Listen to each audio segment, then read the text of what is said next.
Assalomu alaykum aziz tomoshabinlar. Bugun sizlar bilan 2026 yilgi Chevrolet Damas qayta modeli haqida batafsil va sodda tilda gaplashamiz. Chunki bu avtomobil O'zbekiston yo'llari uchun begona emas, balki ko'pchilikning hayotida muhim rol o'ynagan haqiqiy mehnatkash mashina hisoblanadi.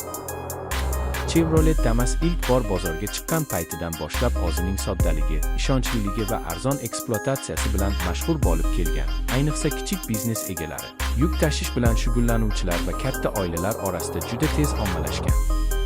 Yillar davomida u deyarli o'zgarmagan dizayn bilan ishlab chiqarildi. Ammo 2026 yilga kelib Damas yangilangan ko'rinishda qaytib keldi va bu yangilanishlar uni zamonaviy talablar darajasiga olib chiqdi. Tashqi ko'rinishiga e'tibor bersak, yangi Damas avvalgidek ixcham va baland kuzovga ega, lekin old qismi yanada chiroyliroq ishlangan. Faralar zamonaviy shaklga ega bo'lgan, bamperlar esa biroz agressivroq ko'rinadi. Bu esa avtomobilga yangicha ruh bag'ishlaydi. Umumiy dizayn hali ham amaliyotga yo'naltirilgan, ya'ni bu mashina ko'zni quvontirishdan ko'ra ko'proq foyda keltirish uchun yaratilganini darrov his qilasiz.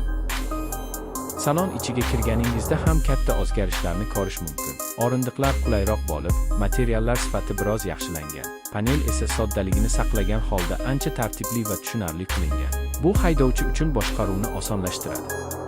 2026 Damas'da asosiy qulayliklar sifatida konditsioner, multimedia tizimi, USB va Bluetooth kabi imkoniyatlar mavjud bo'lib, bu avvalgi avlodlarga nisbatan katta qadam hisoblanadi.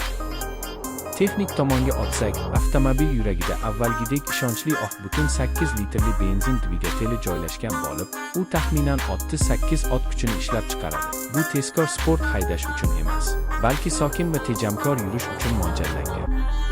5 pogonali mexanik uzatmalar qutisi bilan birga ishlaydigan bu dvigatel shahar sharoitida o'zini juda yaxshi ko'rsatadi. Tor ko'chalarda bemalol